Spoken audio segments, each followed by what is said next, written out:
Hello friend, स्वागत है आप सभी का अपने चैनल आज क्लास में। तो हम यहाँ पे लाइव आ चुके हैं। आप सभी बच्चे लाइव आ जाइए ताकि आज का क्लास शुरू किया जाए। और आज का क्लास काफी ज्यादा इंपॉर्टेंट है क्योंकि आज के इस क्लास में हिंदी के काफी ज्यादा इंपॉर्टेंट एकदम बुक में से चुन चुन के जो क्वेश्चन होता है ना, वो जो आपके सीधे बोर्ड एग्जाम में आएगा। ठीक है, एकदम अच्छे अच्छे क्वेश्चन जो बोर्ड एग्जाम में आने वाले क्वेश्चन है, वैसे वैसे क्वेश्चन हम आपको 100 ऑब्जेक्टिव क्वेश्चन पढ़ाएंगे जो आपके परीक्षा के लिए बहुत ही ज्यादा महत्वपूर्ण होगा। तो क्लास को जल्दी से आप लोग लाइक कर दीजिए, ठीक है ना। जल्दी से सभी बच्चे वीडियो को लाइक करेंगे। चैनल को सब्सक्राइब नहीं किए, चैनल को सब्सक्राइब करके साथ में बेल आइकन को ऑल पे दबा लीजिए ताकि जब भी लाइव क्लास हो तो आपके पास नोटिफिकेशन पहुंचता रहे। और आप सभी बच्चे हमारे व्हाट्सएप ग्रुप में जरूर जुड़ जाएंगे। ये व्हाट्सएप नंबर है 87 97 97 2700। ठीक है ना, एक ये व्हाट्सएप नंबर है। दूसरा हमारा व्हाट्सएप नंबर है 87 89 30 7304। ठीक है ना, दोनों में से किसी भी नंबर पे आप लोग क्या कर लीजिए, व्हाट्सएप पे मैसेज कर दीजिए कि सर मुझे व्हाट्सएप ग्रुप में जोड़ दीजिए, तो हम आपको व्हाट्सएप ग्रुप में जोड़ देंगे। ठीक है, एक बता दीजिए क्या आवाज एकदम क्लियर जा रहा है, जल्दी से एक बार बता दीजिए। आवाज क्लियर जा रहा है? चलिए जल्दी से एक बार आप लोग बता दीजिए सब सही है।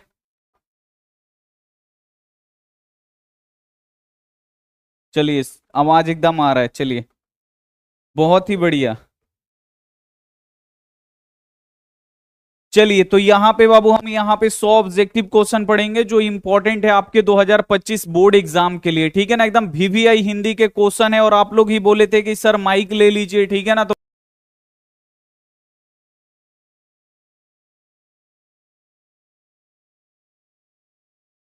चलिए, तो यहाँ पे सभी बच्चे आ गए। क्लास को एक बार आप लोग लाइक कर दीजिए, क्लास को शुरू किया जाए। जल्दी से एक बार आप लोग यहाँ पे बता दीजिए, ठीक है। Yes sir, yes sir, yes sir. ठीक है, तो चलिए यहाँ पे हम क्लास को शुरू करते हैं काफी अच्छी तरीके से और लगाते हैं यहाँ पे पहला क्वेश्चन। और पढ़ने का जो सही तरीका है हम आपको बता देते हैं। इसमें से जो भी प्रश्न आपको याद नहीं होगा, कृपया करके इसे आप लोग लिख के जरूर याद करिएगा, ठीक है। तो यहाँ पे पहला क्वेश्चन आपके पास आ चुका है। पहला जो क्वेश्चन है कि सीता के कितने लड़के थे, ठीक है ना। सीता बाबू किस कहानी की थी, ये भी पूछा जाता है कि जो सीता है वो किस कहानी की है, किस कहानी की पात्र है। तो जो सीता है वो धरती कब तक घूमेगी कहानी की पात्र है, ठीक है ना। तो यहां पे आपसे पूछ रहा है कि जो सीता है उसके कितने लड़के थे। तो सीता के बाबू कितने लड़के थे? 3 लड़के थे। ए वाला जो ऑप्शन होगा यहां पे 100% राइट हो जाएगा। और सीता के जो तीनों लड़के थे उनका नाम पूछता है कि सीता के कौन कौन से लड़के थे। तो सीता के कौन कौन से लड़के थे? 3। तो एक कैलाश था, दूसरा नारायण सा, तीसरा कौन था? बिज्जू था। आपको यहां पे याद रखना है। नेक्स्ट क्वेश्चन आप लोग देखिए, अगला जो क्वेश्चन है, वाणी कब 20 के समान हो जाता है। वाणी का मतलब होता है बाबू बोली। जो बोली है ये 20 यानी जहर के समान कब हो जाता है। यानी जो हमारी बोली है ये 20 के समान यानी जहर के समान कब हो जाता है। तो हमारी जो वाणी है वो 20 के समान कब हो जाता है? तो आपको याद रखना है राम नाम के बिना। अगर हम बोलते समय राम का नाम न लें तो हमारी वाणी जो है कैसी हो जाती है? 20 के समान हो जाती है। इसे आपको 100% याद रखना है, ठीक है। चलिए नेक्स्ट क्वेश्चन पे चलते हैं। अगला यहां पे जो क्वेश्चन है कि मथुरा और वृंदावन पे धावा किसने बोला। ठीक है, इंपॉर्टेंट क्वेश्चन है कि मथुरा और वृंदावन, ठीक है ना, ये कहां पे है? यूपी में स्थान है जो किससे संबंधित है? तो भगवान कृष्ण से संबंधित है, ठीक है। तो मथुरा और जो वृंदावन है इस पर धावा, धावा का मतलब होता है आक्रमण। किसने आक्रमण किया? तो आपको याद रखना है नादिर शाह के जो सैनिक हैं वो मथुरा और वृंदावन पे धावा बोला, यानी उस पे क्या किए बाबू? आक्रमण किए। यहां पे डी वाला जो ऑप्शन होगा 100% यहां पे राइट आंसर हो जाएगा। अब यहां पे ध्यान से देखिए, और जब इन्होंने नादिर शाह के सैनिकों ने मथुरा और वृंदावन पे धावा बोला तो किसको मार डाला? तो आपको याद रखना है कि जो घानानंद थे। घानानंद कौन है बाबू? तो मोहम्मद शाह रंगीला के क्या थे? पीर मुर्शिद थे, ठीक है ना। उनको क्या किया इसने?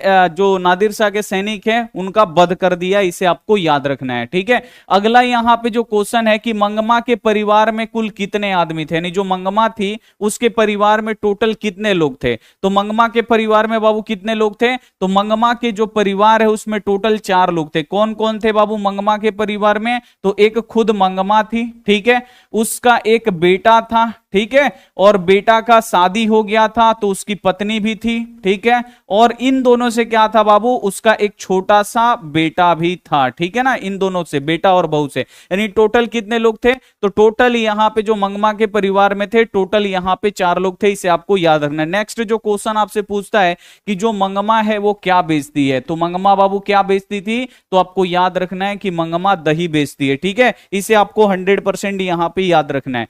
नेक्स्ट क्वेश्चन आप लोग यहां पे देखेंगे, अगला क्वेश्चन है कि किसे प्रेम का पीर कहा जाता है, यह भी इंपॉर्टेंट क्वेश्चन है कि किस कवि को हम लोग प्रेम प्रेम का पीर कहते हैं, बोर्ड एग्जाम में आता है कि किस कवि को हम लोग प्रेम का पीर कहते हैं, तो आपको याद रखना है किस कवि को, तो आपको याद रखना है घानानंद को। घानानंद को हम लोग क्या कहते हैं, प्रेम का पीर इन्हें कहा जाता है, और इन्हीं घानानंद को बाबू किसने मारा था, तो नादिर शाह के सैनिकों ने मारा था, इसे आपको याद रखना है। नेक्स्ट क्वेश्चन आप लोग यहां पे देखेंगे कि गुरु नानक अपने प्राण क्या कहते हुए त्याग दिए, यानी जो गुरु नानक, अब आपको समझना पड़ेगा भाई गुरु नानक जी कौन है, अगर आप लोग पढ़े हैं, ठीक है ना, तो आपको पता होगा कि जो गुरु नानक हैं ये सिखों के पहले गुरु हैं और इन्होंने सिख धर्म का स्थापना किया था, ठीक है ना, आपको याद रखना है।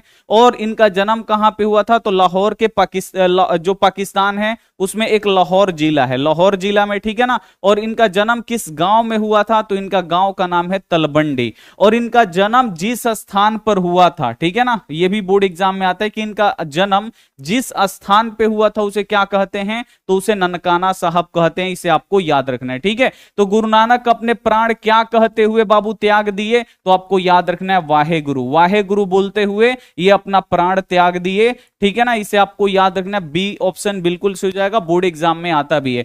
अगला यहां पे जो क्वेश्चन है कि सीता को रसमलाई किसने भेजा, अब आपसे यहां पे साफ साफ पूछा जा रहा है कि सीता को रसमलाई किसने भेजा था, ठीक है, तो सीता को रसमलाई बाबू किसने भेजा था, तो नारायण के बेटे के, नारायण जो था इसका बेटा माझिल बेटा, तो उसका क्या था बाबू, उसके बेटे का क्या था, जन्मदिन था नारायण के बेटे का, तो जन्मदिन के शुभ अवसर पे जो नारायण की पत्नी है उसने मंगमा के लिए रसमलाई भेजा था, और मंगमा किसके घर पे थी, बिज्जू के घर पे, तो बिज्जू की पत्नी बोलती है कि अपनी अमीरी दिखाने के लिए रसमलाई भेजी है, ठीक है ना। तो ये दोनों क्वेश्चन बोर्ड एग्जाम में आता है, पहला ये क्वेश्चन आता है कि सीता को रसमलाई किसने भेजा, तो सीता को रसमलाई बाबू किसने भेजा था, तो आपको याद रखना है नारायण की पत्नी, ठीक है, नारायण की पत्नी कौन है, आपको नाम भी याद रखना है, ये भी बोर्ड एग्जाम में आता है कि नारायण की पत्नी का नाम क्या है, तो नारायण की पत्नी का नाम भावरी है, ठीक है ना, तो भावरी ने भेजा था, ठीक है।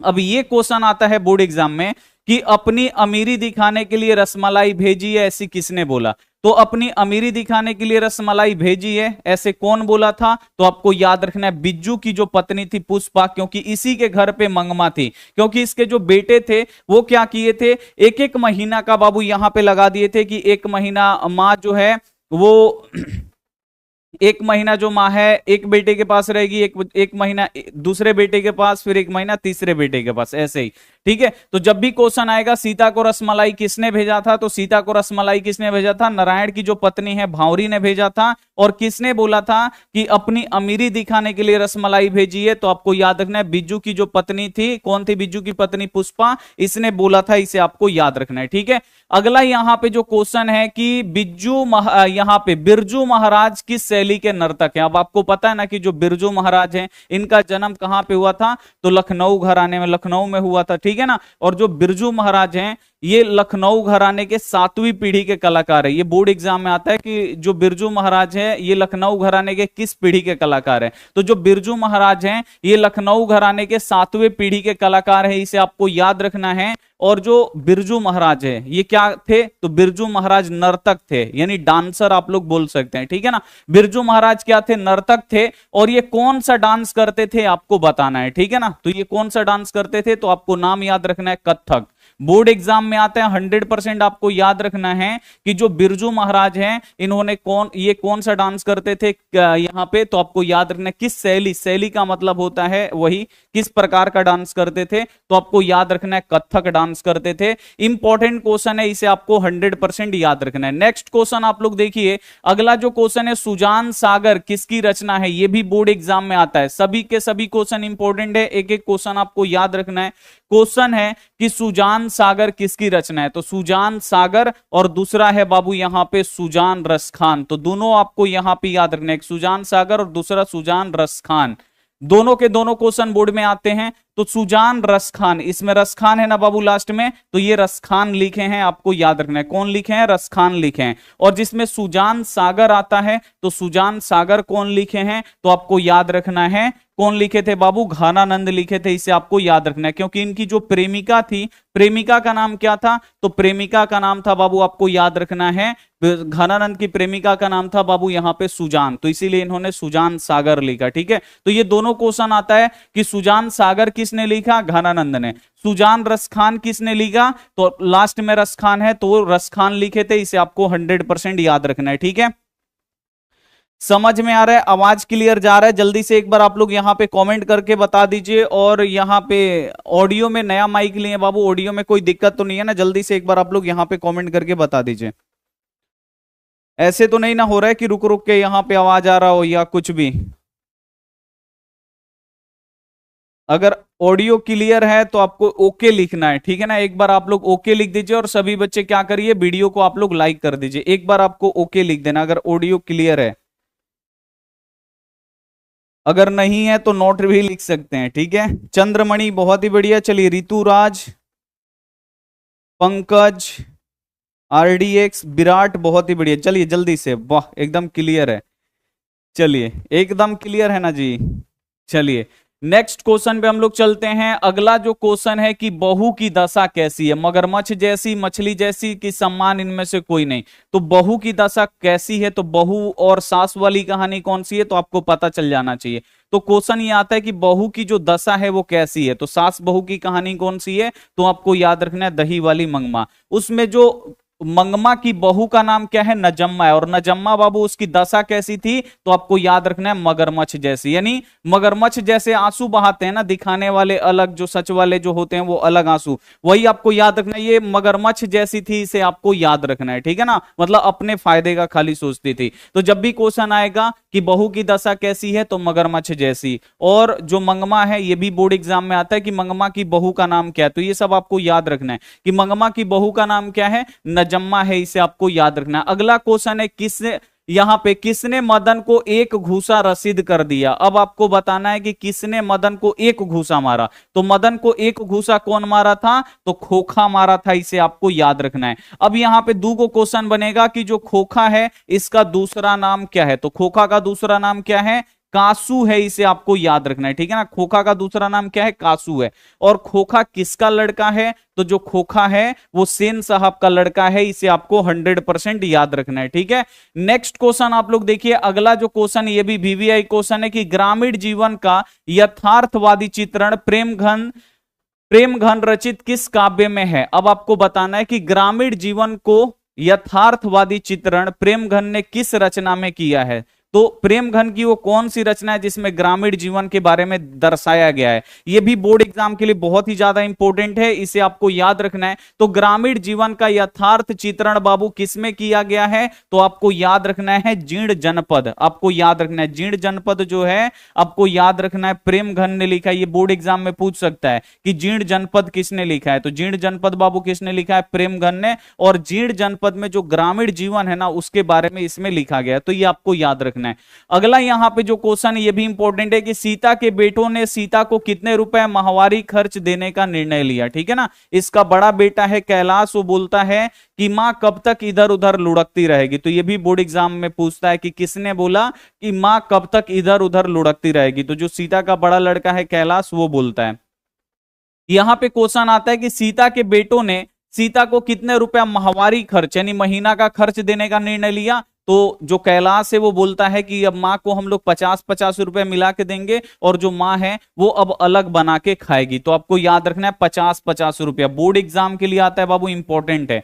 अगला क्वेश्चन है कि सेन साहब की कितनी लड़कियां थी। ये तो बोर्ड एग्जाम में बहुत क्वेश्चन आता है, इसको बदल बदल के क्वेश्चन आता है। सेन साहब की कितनी लड़कियां थी, तो सेन साहब की 5 गो लड़की थी, और इसका नाम आपको याद रखना है, बोर्ड एग्जाम में आता है, ठीक है ना। तो सेन साहब की 5 लड़की का नाम क्या था, सीमा, रजनी, आलो, शेफाली, आरती, ये आपको नाम याद रखना है। नेक्स्ट जो क्वेश्चन है कि कथाकार को बरसों से मंगमा कौन सी वस्तु दिया करती थी। अब यहां पे आपसे पूछ रहा है कि यहाँ पे कि कथाकार को बरसों से मतलब बहुत सालों से, ठीक है ना, मंगमा कौन सी वस्तु दिया करती थी? तो मंगमा कौन क्या बेचती थी? दही बेचती थी। तो बरसों से कथाकार को क्या देती होगी? दही देती होगी। तो आपको यहां पे याद रखना है दही। डी वाला जो ऑप्शन होगा 100% यहां पे राइट आंसर हो जाएगा। और दही वाली मंगमा कहानी के लेखक कौन है? ये भी बोर्ड एग्जाम में आता है। तो दही वाली मंगमा कहानी के लेखक कौन है बाबू? तो ये आपको याद रखना है श्रीनिवास जी हैं। कौन है? एक बार आप लोग कमेंट बॉक्स में लिख दीजिए। और दही वाली मंगमा कहां की कहानी है? तो कन्नड़ भाषा की कहानी है, इसे आपको याद रखना है, ठीक है।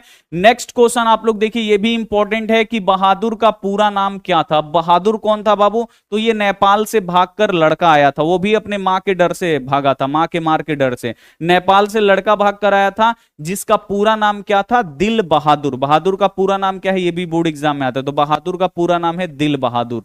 दिल बहादुर नाम का एक लड़का आया लेखक के घर पे, ठीक है ना। तो आपको याद रखना है, यहां पे यही केवल पूछ रहा है कि बहादुर का पूरा नाम क्या है। तो बहादुर का पूरा नाम क्या है बाबू? दिल बहादुर, ठीक है ना। ये बोर्ड एग्जाम में आता है। अब दूसरा क्वेश्चन यहीं से पूछ देता है कि बहादुर के नाम से दिल शब्द किसने उड़ा दिया? उड़ा दिया यानी हटा दिया, ठीक है। तो बहादुर के नाम से दिल शब्द किसने हटाया था? तो लेखक की जो पत्नी थी, ठीक है ना, उसने क्या किया था? हटा दिया था। इसे आपको याद रखना है, निर्मला। लेखक की पत्नी का नाम क्या है? निर्मला। तो निर्मला ने उड़ा दिया था। उड़ा देना का मतलब क्या होता है? हटा देना, ठीक है। तो ये आपको याद रखना है। ये भी क्वेश्चन बोर्ड एग्जाम में आता है कि बहादुर पर कितने रुपए का चोरी का इल्जाम लगा था? तो बहादुर पर कितने रुपए का चोरी का इल्जाम लगा था भाई? तो बहादुर पर 11 रुपया का चोरी का आरोप लगा था। इसे आपको याद रखना है। किसने लगाया था? तो जो लेखक के रिश्तेदार आए थे उन्होंने लगाया था, ठीक है। अगला क्वेश्चन है, रसखान ने किसे चितचोर कहा है? अब आपको बताना है कि जो कवि रसखान है, रसखान कौन है? तो ये मुस्लिम होते हुए भी क्या है बाबू? ये भगवान कृष्ण के भक्त हैं, ठीक है। तो ये आपको याद रखना है कि रसखान कौन है, किनके भक्त हैं, बोर्ड एग्जाम में आता है। तो भगवान श्री कृष्ण के। तो आपको याद रखना है कि जो रसखान है ये किसे चितचोर, चितचोर का मतलब होता है मन को चुराने वाले। तो मन को चुराने वाले किसे कहें? तो चितचोर यानी मन को चुराने वाले कौन है? तो आपको याद रखना है भगवान श्री कृष्ण, ठीक है ना। तो ये आपको याद रखना है, इन्हें चितचोर बोला गया है, इसे आपको याद रखना है। फिर यहां से ये भी क्वेश्चन आता है कि माली मालिन किसे कहा गया? ये भी बोर्ड एग्जाम में आता है कई बार कि माली मालिन कौन है। तो माली किसे बोला गया है? कृष्ण भगवान को। और मालिन किसे बोला गया है? राधा जी को बोला गया है। 100% आपको याद रखना, बोर्ड एग्जाम में आता है। अगला क्वेश्चन है, चौखटे में बेटे को क्या नहीं यहां पे अटता? ठीक है ना। तो चौखटे में जैसे हम लोग बचपन में पढ़ते हैं ना, ऐसे हम लोग के घर पे ऐसे ऐसे कॉपी आता है। जब हम लोग छोटा रहते हैं ऐसे ऐसे, अगर हम लोग के पास अगर ये वाला कॉपी नहीं है ना, तो लोग क्या करते हैं, हम लोग के माता पिता ऐसे पार के देते हैं ऐसे, ठीक है ना। और इसमें क्या करते हैं वो लोग, यहाँ पे क लिख देते हैं, यहां भी लिख देते हैं, यहां भी लिख देते हैं, यहां भी लिख देते हैं, यहां भी लिख देते हैं। लेकिन जब बच्चा इसको लिखने जाएगा ना, तो इस चौखटे में इसको अटाएगा नहीं, वो ऐसे लिखेगा, क्योंकि बच्चा को लिखने नहीं आ रहा है। तो यही क्वेश्चन आता है कि बच्चे को चौखटे में क्या नहीं अटकता, अटता अटता। तो बेटे चौखटे में बेटे को बाबू क्या नहीं अटता है? तो जो क बनाता है ना, वो चौखट से बाहर हो जाता है। यानी इसी चौखट में, देखिए माता पिता इसी चौखट में बनाने के लिए बोलते हैं, लेकिन जब बेटा बनाएगा ना, तो इस चौखट में, बेटा का मतलब क्या, जो छोटा बच्चा है, माता पिता तो ऐसे बना के देंगे, लेकिन जब बेटा बनाने जाएगा तो इसके चौखट में वो अटेगा है या नहीं। तो वही कवित्री बोलती हैं अनामिका, ये अक्षर ज्ञान कविता में कहा है कि चौखटे में बेटे को क्या नहीं अटता, क्या नहीं अटता है? तो आपको याद रखना है जो क है वो नहीं अटता है, चौखट से क्या होता है, बाहर निकल जाता है। ए वाला ऑप्शन बिल्कुल सही जाएगा। और जो बच्चा है ना, छोटा बच्चा, क से क्या समझता है, कबूतर समझता है, ख से क्या समझता है, खरगोश समझता है, ग से क्या, गमला, ठीक है ना। ये सब उसमें लिखा गया है। घ से क्या समझता है बच्चा, घड़ा। जो ख है ये पंक्ति से उतर जाता है। ये भी बोर्ड एग्जाम में आता है कि कौन सा अक्षर है जो पंक्ति से उतर जाता है। तो जो ख है ये पंक्ति से उतर जाता है। टूटा हुआ गमला कौन है? तो जो ग है ये टूटा हुआ गमला है, ठीक है ना। और लुढ़का हुआ घड़ा कौन है? तो लुढ़का हुआ घड़ा कौन है, घ है। तो ये जब आप लोग कविता पढ़िएगा ना, अक्षर ज्ञान हम पढ़ा दिए हैं बच्चों को, तो जो पढ़े हैं उनको पता है, नहीं पढ़े अक्षर ज्ञान कविता या आप लोग पूरा सबसे पहले चैप्टर बाय चैप्टर आप लोग शुरू करिए। और देखिए 2 गो हम आपको बिल्कुल खुशखबरी दे रहे हैं, बिल्कुल देखिए 2 गो फ्री में क्लास हम लोग का यहाँ पे 2 सब्जेक्ट का शुरू हो रहा है, क्योंकि टाइम कम है। तो जैसे हम आपसे बोले थे कि क्रैश कोर्स हम आपको फ्री में देंगे, ठीक है, क्रैश कोर्स हम आपको फ्री में देंगे। तो कल से यहाँ पे क्रैश कोर्स आपका सुबह में शुरू हो रहा है, ठीक है ना, सुबह में 6:30 बजे। और इसमें समझ लीजिए हम आपको क्या दे रहे हैं, बिल्कुल फ्री। जिनका भी तैयारी नहीं हुआ है ना, वो आप लोग क्या कर सकते हैं, आ सकते हैं। देखिए सबसे पहले हम लोग साइंस और यहाँ पे देखिए साइंस, ठीक है, साइंस और यहां पे सोशल साइंस, ठीक है ना, दो चीज का सबसे पहले हम लोग ऑब्जेक्टिव क्लियर करेंगे। देखिए और चैप्टर बाय चैप्टर तो आपका यहां पे चलेगा ही चलेगा, यानी जो इसका सब्जेक्टिव है पार्ट का पढ़ाना, वो तो हम आपको 1 बजे दिन में हम आपको पढ़ाएंगे ही पढ़ाएंगे। लेकिन जल्दी से हमको क्या करना है, यहां पे 20 दिन के अंदर पूरा साइंस में फिजिक्स केमिस्ट्री बायोलॉजी इसको खत्म कर देना है। और सोशल साइंस का यहां पे पूरा ऑब्जेक्टिव, यानी इतिहास का, भूगोल का, इकोनॉमिक्स का, एकदम शुरू से। अगर आप लोग कुछ नहीं पढ़े हैं तो सुबेरे आप लोग 6:30 बजे से जुड़ जाइए। कल 1 महीना में ये क्या करेंगे, हम लोग खत्म कर देंगे। और इसका पीडीएफ बाबू ऐप पे मिल जाएगा। अगर आप लोग पीडीएफ नहीं खरीदना चाहते हैं, पीडीएफ और ऐप पे देखिए, ऐप पे भी बहुत ज्यादा, ऐप का हम बात नहीं करेंगे। पीडीएफ अगर नहीं खरीदना है तो आप लोग मेहनती बच्चे हैं तो आप लोग लिख के फटाफट याद कर लीजिए। अगर आपका तैयारी कुछ भी नहीं हुआ है तो 6:30 बजे सुबह से आप लोग जुड़िए। प्रकाश का परावर्तन एकदम एकदम शुरू से शुरू करेंगे। पाठ तो हम आपको वन शॉट करके संडे संडे को पढ़ाएंगे, लेकिन ऑब्जेक्टिव सबसे पहले क्लियर हो जाए, ठीक है। आधा टेंशन खत्म हो जाएगा, आधा रहेगा, उसके बाद ज्यादा टेंशन हमको नहीं रहेगा, ठीक है ना। तो ऑब्जेक्टिव हम आपको पढ़ा देंगे। क्रैश कोर्स बिल्कुल फ्री में शुरू हो रहा है। जिनको भी अगर आपको पढ़ना है, सुबह 6:30 बजे आप लोग टाइम निकाल लीजिए या जल्दी उठ जाइए और आप लोग क्या कर लीजिए, पढ़ लीजिए। अगर आपका छूट भी जाएगा तो व्हाट्सएप ग्रुप में लिंक है, आप लोग कर सकते हैं, ठीक है ना। इसके लिए 1 लाइक आप लोग कर दीजिए। क्रैश कोर्स के लिए देखिए हम बहुत ज्यादा बच्चों के लिए सोच रहे हैं, तो आप लोग 1 लाइक आप लोग करें। और सभी बच्चे देखिए, पहले दिन होता है ना, पहले दिन पढ़ाएंगे तो बच्चा को लगेगा वो आप पूरा क्लास करेंगे, फिर दूसरा दिन से आधा क्लास करेगा, फिर तीसरा दिन से। भाई ऐसे नहीं होता। क्लास आप लोग जब तक नहीं करोगे, देखिए 20 से 25 दिन का ये है साइंस और सोशल साइंस का ऑब्जेक्टिव। 20 से 25 दिन अगर आप लोग क्लास कर लीजिएगा ना, ऑब्जेक्टिव आपसे नहीं, मतलब बोर्ड एग्जाम में कहीं से पूछ दे, 100% आप लोग सॉल्व करके आइएगा, ठीक है। और हम आपको क्लास में ही याद कराने का सोचेंगे। डेट है वो आपको याद करना पड़ेगा, डेट का कोई ट्रिक नहीं, लेकिन जो क्वेश्चन है वो आपको 100% समझा दिया जाएगा, ठीक है। तो ये आपको याद रखना है।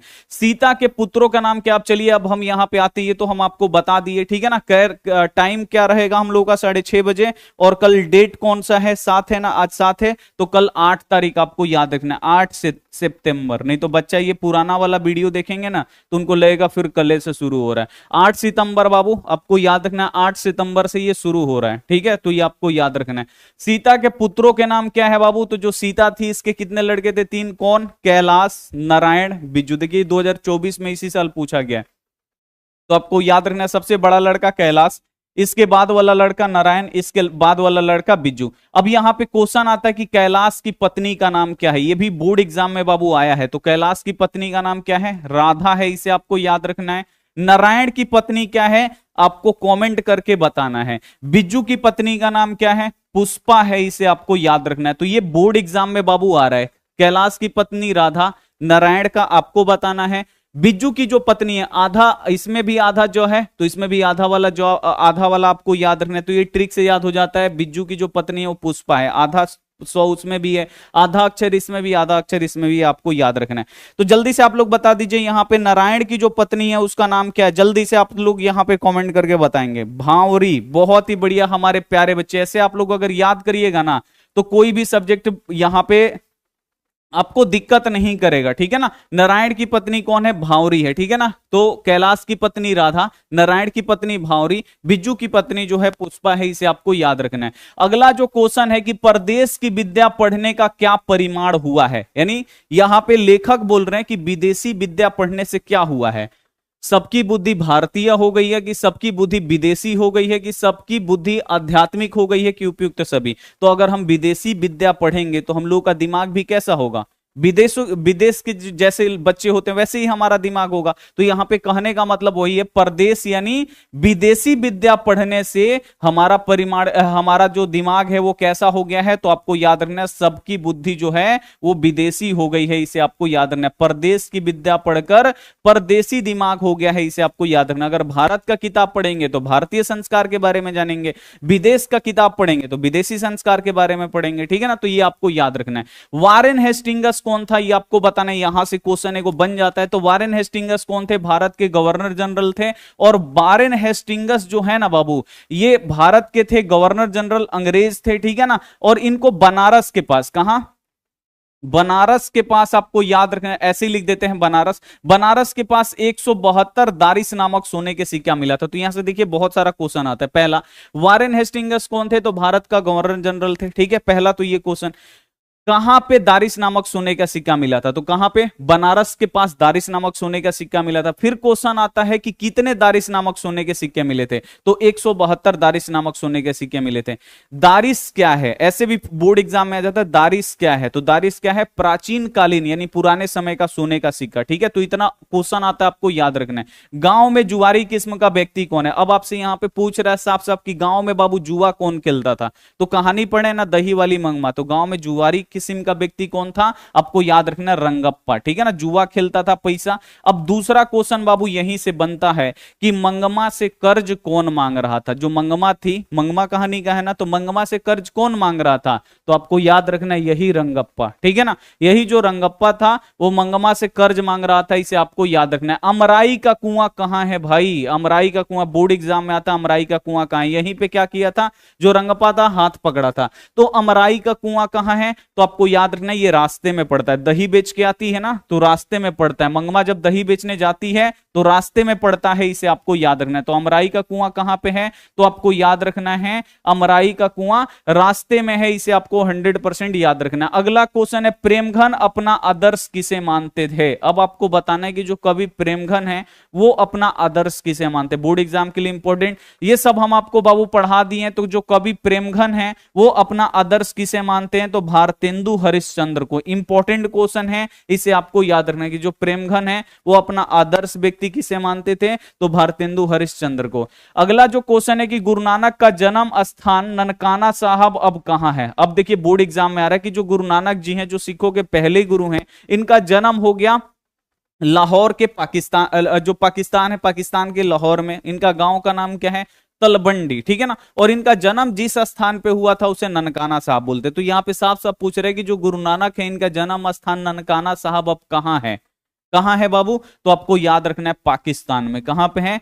पाकिस्तान में। डी वाला ऑप्शन बिल्कुल से हो जाएगा। नेक्स्ट क्वेश्चन है, धरती कब तक घूमेगी शीर्षक पाठ में सीता क्या देखकर रुआसी हो गई? रुआसी का मतलब होता है उदास होना। तो धरती कब तक घूमेगी में सीता क्या देखी तो एकदम रुआसी हो गई? तो सीता बाबू क्या देखी थी? तो अपना काला ओढ़ना। क्योंकि इसका जो जो सीता थी ना, इसका मतलब ओढ़ना बिछौना था वो भी कैसा दिया जाता था? मैल कुचैल दिया जाता था, ठीक है। तो ये आपको याद रखना, अपनी काला ओढ़ना देखकर ये रुआसी हो गई। रुआसी होना का मतलब होता है उदास होना, ठीक है। तो ये आपको याद रखना है। मेघदूत का जर्मनी में अनुवाद किसने करवाया? अब ये क्वेश्चन आपको ऐसे ही आ जाना चाहिए कि मेघदूत किसका पुस्तक है, ये भी पूछ देता है कि मेघदूत जो है ये किसका पुस्तक है? तो आपको याद रखना है कालिदास का। किसका है बाबू? कालिदास का ही ये पुस्तक है। और मेघदूत का जर्मनी में अनुवाद किसने कराया? तो जो जर्मन लेखक होंगे या कवि होंगे, तो जर्मन लेखक कौन है? तो आपको याद रखना है मैक्स मूलर। जो मैक्स मूलर थे वो जर्मनी के थे, और उन्होंने ही क्या किया था कि मेघदूत का जर्मनी में अनुवाद करवाया था। तो आपको याद रखना है मैक्स मूलर, ठीक है ना। इंपॉर्टेंट क्वेश्चन है, सी वाला ऑप्शन बिल्कुल से हो जाएगा। यहीं से बाबू अगर हम आपसे क्वेश्चन पूछ दें कि मैक्स मूलर किस उम्र में, यानी किस मतलब अपना उम्र में इन्होंने क्या किया था, यहां पे संस्कृत का पढ़ाई शुरू किया। इन्होंने लिपजिंग विश्व, ये भी पूछता है कि मैक्स मूलर किस विश्वविद्यालय से पढ़ाई करना शुरू किया? तो लिपजिंग विश्वविद्यालय, ठीक है ना। और कितने वर्ष की उम्र में इन्होंने संस्कृत पढ़ना शुरू किया? जल्दी से आप लोग बता दीजिए। वाह रे वाह, 18 आंसर आ रहा है ना। यही होता है बाबू, यही होता है दिमाग तेज, ठीक है ना। 18 वर्ष, यहाँ पे 18 वर्ष की उम्र में इन्होंने क्या किया था बाबू? संस्कृत पढ़ना शुरू कर दिया था। ये जर्मनी के थे और इन्होंने आया। मेघदूत इनको अच्छा किताब लगा, पढ़े, क्योंकि ये तो संस्कृत पढ़ते थे। मेघदूत जर्मनी में लिखा है, पढ़े, बहुत अच्छा किताब लगा। इसको क्या किए? जर्मनी के लोगों के लिए क्या किया इन्होंने? वो तो जर्मनी भी जानते हैं। अब जैसे हम लोग इंडियन है तो हिंदी तो जानते हैं। अब हम मान लीजिए अब चाइनीज भी सीख लें तो अब हिंदी थोड़ी भूला जाएंगे, नहीं भुलाएंगे। तो उन्होंने क्या किया कि मेघदूत का जो ये मेघदूत संस्कृत में है ना, इसको जर्मन भाषा में लिख दिए और अपने देश भेज दिए उसको, मतलब वहां के लोग भी पढ़ सके, ठीक है। तो ये आपको याद रखना, ये मेघदूत का जर्मनी में अनुवाद किसने करवाया? Max Muller. गुरु नानक की पत्नी का नाम क्या है, ये भी बोर्ड एग्जाम में आता है। गुरु नानक कौन है बाबू, तो आपको याद रखना है सिखों के पहले गुरु है, और इनके पत्नी का नाम क्या है, सुलक्षणी। ठीक है, इसे आपको याद रखना। और इनके पिताजी का भी नाम पूछता है कि मैक्स मूल, यहाँ पे गुरु नानक के पिताजी का नाम क्या है, तो कालू चंद खत्री। ठीक है, कालू चंद खत्री आपको याद रखना है। और गुरु नानक की पत्नी का नाम क्या है, सुलक्षणी है, इसे आपको याद रखना है। प्राचीन मानव का प्रमुख हथियार कौन था, यह क्वेश्चन आता है कि पुराने समय के जो मनुष्य थे उनका अस्त्र शस्त्र क्या था, ये आपको बताना है। तो पुराने मनुष्य जो थे, प्राचीन, प्राचीन का मतलब होता है पुराना, पुराने समय में जब मनुष्य जंगली हुआ करता था तो उस समय मनुष्य का हथियार क्या था, तो आपको याद रखना है नाखून, क्योंकि अपना नाखून बढ़ा लेते थे और उसी से क्या करते थे, अपनी आत्मरक्षा भी करते थे, जानवरों से भी लड़ते थे, और मारने के लिए भी नाखून घुसा देते होंगे शायद पेट में। ठीक है ना, तो ये आपको याद रखना है। किसी को चीरने फाड़ने के लिए भी अपना नाखून का प्रयोग करते होंगे। तो यहां पे क्वेश्चन है कि प्राचीन मानव का प्रमुख हथियार क्या है, नाखून। अब यहां से एक और क्वेश्चन आता है, निर्लज अपराधी किसे कहा गया है, तो या पाशविक वृत्ति का निशानी क्या है, तो निर्लज अपराधी किसे बोला गया है, नाखून को बोला गया है। और पाशविक वृत्ति का चिन्ह भी क्या है, निशानी क्या है, तो आपको याद रखना है नाखून। नाखून किसका प्रतीक है, तो ये पशुता का प्रतीक है, पाशविक वृत्ति जिसे बोला जाता है। ठीक है ना। अगला क्वेश्चन है, अविन्यो किस देश में है, तो अगर आप लोग अविन्यो पाठ पढ़े तो आपको पता होगा कि जो अविन्यो है ये आपको याद रखना है फ्रांस में। ठीक है ना, अविन्यो कहां पे है, फ्रांस में है। और जो अविन्यो है ये किस नदी के किनारे बसा है, अगर आपको पता है तो जल्दी से आप लोग बता दीजिए, क्योंकि अभी हम भी ये पाठ नहीं पढ़ाए, तो जल्दी से आप लोग बता दीजिए कि जो अविन्यो है ये किस नदी के किनारे बसा हुआ है। जल्दी से, अविन्यो किस नदी के किनारे बसा हुआ, देखते हैं कौन सा बच्चा आंसर देता है। जल्दी से यहां पे आप लोग बता दीजिए, जल्दी से। नहीं पता है जी, रोन, रोम, रोम नहीं यार, रोन। चरणजीत चहेता बहुत ही बढ़िया, कुमारी सोनी बहुत ही बढ़िया, झेलम सम्राट बहुत ही बढ़िया। चलिए, ये सब बच्चे पहले से पढ़े लिखे हैं। ठीक है ना।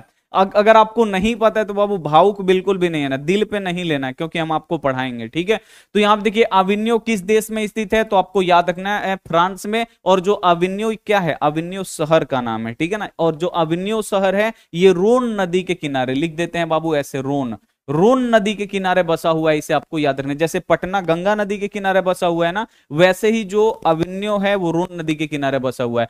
नगर शीर्षक कहानी का प्रमुख पात्र कौन है, तो नगर कहानी में बाबू सबसे मेन कौन है, माँ है कि नगम्मा है कि लक्ष्मी है कि पपाती है, तो लक्ष्मी तो ढाते विश्वास में, माँ कहानी में है। नगम्मा, मगम्मा है ना जी, मगम्मा कौन थी, तो दही वाली मंगमा है। देखिए नगर कहानी में कौन है बाबू, पपाती है। पपाती को कौन सा रोग था, तो पपाती को मेनिंजाइटिस रोग था। ठीक है ना, और उसमें मेनिंजाइटिस रोग में क्या होता है, बुखार बहुत तेज लगता है। तो आपको याद रखना है नगर कहानी की प्रमुख पात्र कौन है, पपाती है। पपाती की मम्मी का नाम क्या है, पपाती के माता जी का नाम क्या है, वल्ली अमाल। क्या नाम है, वल्ली अमाल, इसे आपको याद रखना है। भारत माता के कविता के लेखक कौन है, यहां पे आपको बताना है कि जो भारत माता कविता है इसके लेखक कौन है, तो भारत माता कविता के लेखक कौन है, सुमित्रानंद पंत, इसे आपको याद रखना है। कौन है, सुमित्रानंद पंत है, इन्हें आपको याद रखना है भारत माता कविता के।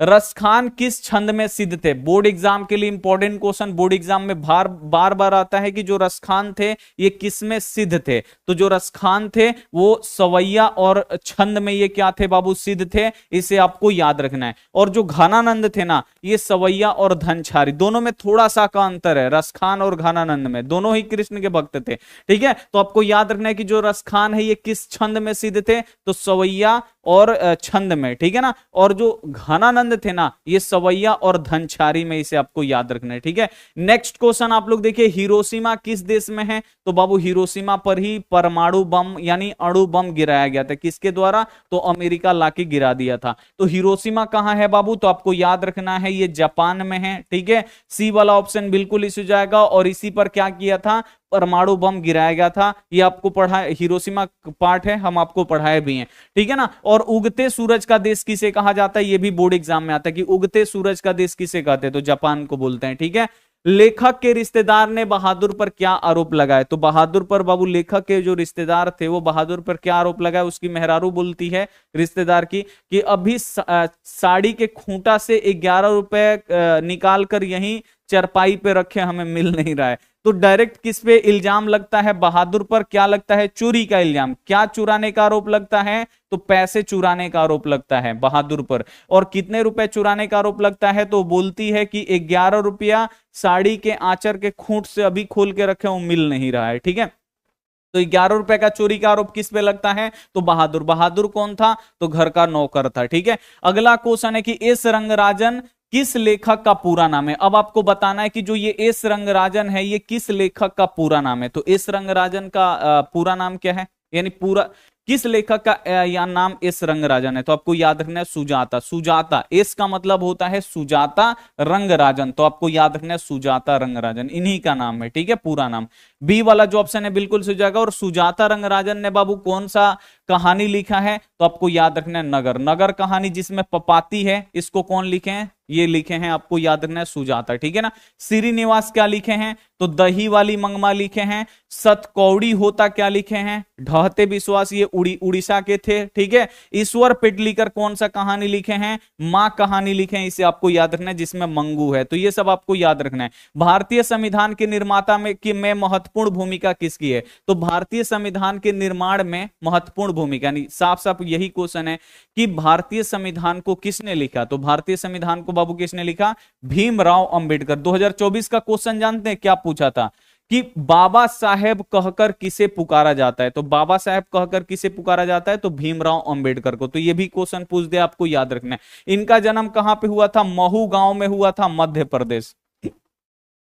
मध्य प्रदेश में महू गांव में हुआ था। और इनका जन्म किस परिवार में हुआ था? दलित परिवार में। ठीक है, अगला क्वेश्चन है कवि सुमित्रानंद पंत के अनुसार भारत माता की कितनी संतानें दरिद्रता और अभाव से ग्रसित है? अब आपको बताना है कि सुमित्रानंद की जो कविता है भारत माता की कितनी संतानें हैं जो गरीबी और मतलब अभाव के कारण मतलब वो ग्रस्त है, यानी कि खाने के लिए भी नहीं है, ऊपर से गरीब भी है, वो जो अपना कपड़ा से तन भी नहीं ढक सकता है। ठीक है ना, यानी अंग भी नहीं ढक सकता है।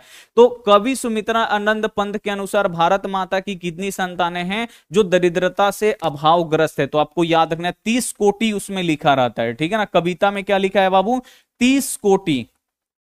याद आपको रखना है, ये भी दे देगा 30 कोटि। 30 कोटि का मतलब 30 करोड़। ठीक है ना, 30 करोड़ भारत माता की ये ऐसी संतानें हैं जो दरिद्रता से क्या है? अभाव ग्रसित है, इसे आपको याद रखना है। ठीक है, अगला क्वेश्चन है कि भाई गिरधर कौन है? तो गिरधर कौन है? तो ये आपको याद रखना है मदन के पिता हैं। ठीक है ना, जो मदन लड़का था उसके पिता है गिरधर। ठीक है, और गिरधर किनके यहां काम करते थे? तो सेन साहब की फैक्ट्री में किरानी का काम करते थे। क्या करते थे? किरानी का मतलब लिखा पढ़ी वाला। सेन साहब की फैक्ट्री में किरानी का काम करते थे। तो गिरधर कौन थे? तो आपको याद रखना है ये मदन के पिता थे। और जो गिरधर थे बाबू वो काम कहां पे करते थे? तो सेन साहब की फैक्ट्री में। कौन सा काम करते थे? तो ये किरानी थे। ठीक है, दुर्दांत मानवीय विभीषिका का चित्रण करने वाली कविता कौन सी है? VVI क्वेश्चन है कि दुर्दांत मानवीय विभीषिका, यानी आदमियों की विभीषिका का मतलब होता है नहीं होता है नरसंहार जिसे बोला जाता है, वही। तो यहां पे दुर्दांत मानवीय विभीषिका का चित्रण जिसमें मानव का ही नरसंहार हो गया, तो वो कविता कौन सी है? तो मानव का नरसंहार का कविता कौन सी है? तो आप लोग जानते हैं ना, ये हिरोशिमा कविता में क्या हुआ था? जो अमेरिका है वो जापान पर परमाणु अणु बम गिरा दिया, जिसके कारण क्या हुआ? एक बार में कम से कम यहाँ पे 7 लाख लोग मर गए। ठीक है ना, 7 लाख लोग यहाँ पे मर गए थे। तो वही बोल रहे दुर्दांत मानवीय विभीषिका, मानव का ही नरसंहार वाला कविता कौन सी है? तो आपको याद रखना है हिरोशिमा। हिरोशिमा कविता बाबू कौन लिखे हैं? ये भी बोर्ड एग्जाम में आता है, तो आपको याद रखना है अज्ञेय। ठीक है, हिरोशिमा कविता कौन लिखे हैं? अज्ञेय लिखे हैं, इसे आपको याद रखना है। तुलनात्मक व्याकरण किसकी रचना है? ये भी VVI क्वेश्चन है, आपको याद रखना है कि तुलनात्मक व्याकरण किसने लिखा है? तो तुलनात्मक व्याकरण किसने लिखा है? कांडवेल। आपको याद रखना है कांडवेल की है। ठीक है, तुलनात्मक व्याकरण किसने लिखा है? कांडवेल। इसे आपको याद रखना है, ये नगर कहानी में है। ठीक है ना, नगर कहानी में तुलनात्मक व्याकरण के बारे में बताया गया। तो तुलनात्मक व्याकरण किसने लिखा है? कांडवेल ने। किस ग्रंथ से पता चलता है कि गोस्वामी विठलनाथ ने रसखान को पुष्टि मार्ग की दीक्षा दिए थे? देखिए आपकी ये मंथली एग्जाम अभी हुआ था ना बाबू, first terminal exam, first term जो वाला एग्जाम, यही क्वेश्चन था। और बोले थे बाबू ये जो क्वेश्चन है ना हमारे PDF में है, आप लोगों को याद होगा कि नहीं जब हम इसका आंसर की बता रहे थे, वही यहां पे बोल रहा है कि जो रसखान है ना, रसखान को बाबू शिक्षा किसने दिया? तो रसखान को शिक्षा दिए थे गोस्वामी विठलनाथ ने। ठीक है, अब ये कहां लिखा गया है कि रसखान को शिक्षा गोस्वामी विठलनाथ ने दिया है? तो 252 वैष्णो वार्ता, ये एक किताब है, 252 वैष्णो वार्ता, ठीक है, 252 वैष्णो वार्ता। इसी में पता चलता है, लिखा गया है कि जो रसखान कवि हैं उनको शिक्षा किसने दिया था, तो गोस्वामी विठलनाथ। तो ये आपको याद रखना है, इंपॉर्टेंट क्वेश्चन है बोर्ड एग्जाम के लिए, ठीक है ना, तो ये आप लोग याद रखिएगा। मीर मुंशी समझकर किस कवि का वध हो गया, यानी मीर मुंशी समझकर किसको मार दिया गया, तो ये जो थे यहां पे कौन, आपको याद रखना है घनानंद। घनानंद को क्या कर दिया गया, मोहम्मद शाह रंगीला के दरबार से निकाल दिया गया। वो कहां चले आए, ब्रजभूमि में चले आए, वृंदावन चले आए। अब वहां पे कौन आते हैं, नादिर शाह के सैनिक आते हैं, वहां पे धावा बोलते हैं, आक्रमण करते हैं। किस कोई बता दिया कि अरे ये तो मोहम्मद शाह रंगीला का पीर मुर्शिद है, तो अब इसको पकड़ लिया जाता है, किनको, घनानंद को, और बोला जाता है कि सोना दो। ऊ का बोलते हैं धुर धुर धुर। धुर धुर का मतलब क्या होता है, 3 बार बोलते हैं धुर धुर धुर, यानी मिट्टी लो मिट्टी लो मिट्टी लो। अब उनको क्या आता है, गुस्सा आ जाता है नादिर शाह के सैनिक को, क्या करता है, सीधे तलवार घोंप देता है पेट में, ठीक है। तो आपको याद रखना है, मीर मुंशी समझकर किसे वध कर दिया गया, तो घनानंद को समझकर इनको घनानंद को मार दिया गया, ठीक है ना। और ये जो घनानंद थे ये किसके मीर मुंशी थे, तो आपको याद रखना है मोहम्मद शाह रंगीला के मीर मुंशी थे, इसे आपको याद रखना है, ठीक है। नेक्स्ट क्वेश्चन आप लोग देखिए, धूप बरसी पर अंतरिक्ष में नहीं फटी। अब ये क्वेश्चन देखिए काफी ज्यादा इंपॉर्टेंट है कि धूप बरसी पर अंतरिक्ष में नहीं फटी, यानी जो धूप बरसा ना वो अंतरिक्ष से फट, जैसे देखिए धूप आता है ना तो सूर्य जो है अंतरिक्ष में है, बहुत दूर है, लेकिन वहां से ऊपर से प्रकाश आता है ना। लेकिन जब अणु बम गिरा ना, जापान के हिरोशिमा पे जब अणु बम गिरा तो क्या हो गया बाबू, जमीन वहां का ऐसे फट गया, जमीन ऐसे फट गया अणु बम गिरने के कारण। और इसी फटे हुए जमीन से, क्योंकि अणु बम यही था, अब यहीं से क्या होता है, बहुत ज्यादा तेजी रोशनी निकल रहा था फटा हुआ जमीन से, और इसमें इतना ना ज्यादा टेम्परेचर था कि मानव को वाष्प बना के उड़ा दिया। तो वही क्वेश्चन बोल रहा है, धूप बरसी पर अंतरिक्ष में नहीं। जैसे रोज धूप निकलता है, धूप अंतरिक्ष से आता है, लेकिन उस दिन कहां से धूप निकला, तो फटी जमीन से, आपको याद रखना, यानी मिट्टी से देगा, नहीं तो यहां पे फटी जमीन से देगा, इसे आपको याद रखना। उस दिन जो धूप निकल रहा था, उस दिन जो सूरज निकला था वो जमीन से निकला था, इसे आपको याद रखना है। अगला क्वेश्चन है कि किसने जिंदगी में पहली बार अस्पताल का विरोध नहीं किया, इंपॉर्टेंट क्वेश्चन है। तो किसने बाबू जिंदगी में पहली बार अस्पताल का विरोध नहीं किया, तो किसने नहीं किया था, आपको याद रखना है, तो आपको याद रखना है मां ने। किसने बाबू, मां ने, आपको याद रखना है, क्योंकि मां की जो लड़की है बाबू मंगू, वो क्या है, जन्मजात पागल है। और गांव की है कुसुम नाम की लड़की क्या होती है, पागल के पहले जो मां है ना, अस्पताल को क्या बोलती है, गौशाला बोलती है, ठीक है। अब जब मां देखती है कि गांव की एक पढ़ाकू लड़की कुसुम पागल हो गई थी और वो ठीक हो गई अस्पताल जाने से, तो मां क्या की कि मैं भी अपनी बेटी को हॉस्पिटल में भर्ती करूंगी, मेरी भी जो बेटी है मंगू वो सही हो जाएगी।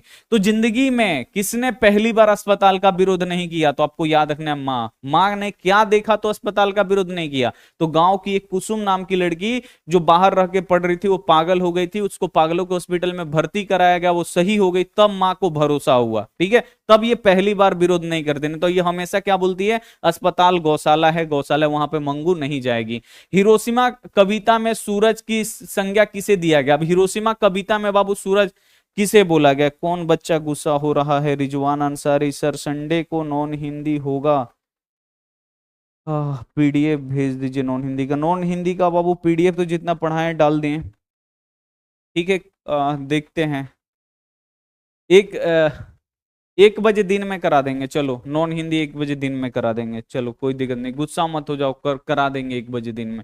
हिरोशिमा कविता में सूरज की संज्ञा किसे दिया गया है, तो आपको याद रखना है अणु बम को दिया गया है, ठीक है। बी वाला जो ऑप्शन है यहाँ पे बिल्कुल से जाएगा। नेक्स्ट जो क्वेश्चन है, भारत माता के संबंध में क्या सही है। अब यहाँ पे भारत माता के संबंध में बाबू क्या सही है, भारत माता को क्या बोला गया है, शैलवासिनी, क्या ये पहाड़ों पे रहती हैं, नगरवासिनी, क्या ये नगरों में रहती हैं, ग्रामवासिनी, क्या भारत माता गांव में रहती हैं, बिंदवासिनी, ठीक है ना। तो यहां पे आपको बताना है कि जो भारत माता है वो कहां पे रहती हैं, तो भारत माता कहां रहती हैं, गांव में रहती हैं। भारत माता कहां निवास करती हैं, ये भी बोर्ड एग्जाम में आता है, तो भारत माता कहां पे निवास करती हैं, तो आपको याद रखना है गांव में, इसीलिए भारत माता को क्या बोला गया है, ग्रामवासिनी बोला गया है, ठीक है, इसे आपको याद रखना है। यंग इंडिया पत्रिका का संपादन किसने किया, 2 क्वेश्चन आता है बोर्ड एग्जाम में, एक वो आता है, आप लोग सामाजिक विज्ञान के भी लिए भी आपको याद रखना है, एक आता है हरिजन, ठीक है ना।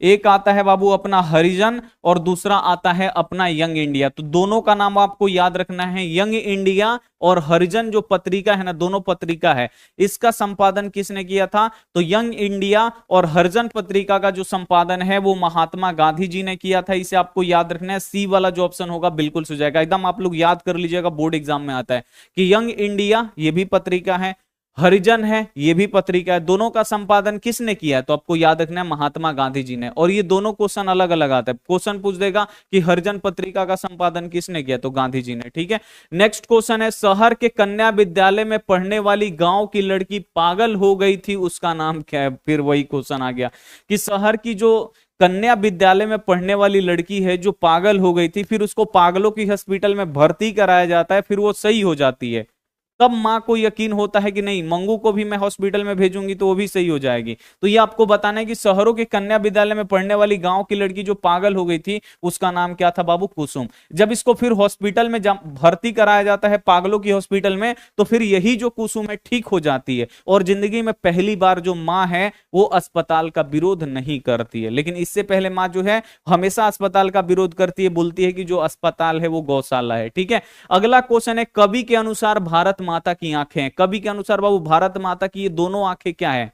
तो आपको याद रखना है गंगा यमुना है, क्योंकि जो भारत माता है ना उस पे अंग्रेज इतना ज्यादा अत्याचार कर दिए हैं कि उनकी आंखों से केवल गंगा यमुना बह रहा है। ठीक है ना, गंगा यमुना बहने का मतलब यहाँ पे आंसू ही आंसू बह रहे हैं। ठीक है, तो आपको क्वेश्चन यही देता है कि कवि के अनुसार भारत माता की आंखें क्या है? तो एक गंगा है तो दूसरी क्या है बाबू? यमुना है, इसे आपको याद रखना है। तो भारत माता की आंखें क्या है? गंगा यमुना। कहने का मतलब यह है कि जैसे गंगा यमुना में पानी बहता है ना, वैसे भारत माता की दोनों आंखों से गंगा यमुना की तरफ पानी बह रहा है। क्यों? क्योंकि भारत माता के जो बच्चे हैं, जो बेटे हैं, उन पे क्या कर रहे हैं कि जो अंग्रेज हैं वो अत्याचार कर रहे हैं, इसीलिए जो भारत माता है उनकी दोनों आंखों से गंगा यमुना की तरफ पानी बरस रहा है। तो वही क्वेश्चन आता है कि कवि के अनुसार भारत माता की आंखें क्या है? तो आपको याद रखना है गंगा यमुना है। ठीक है सर, मैथ का क्लास कितने बजे होगा? मेरा नाम लीजिए एमडीएमन। मैथ बाबू दिन में 1 बजे चलता है। ठीक है, चलिए अगला यहाँ पे जो क्वेश्चन है, निर्लज अपराधी किसे कहा गया है? निर्लज अपराधी जानते हैं, नाखून को काटिएगा फिर बढ़ जाएगा, फिर नाखून को काटिएगा फिर बढ़ जाएगा।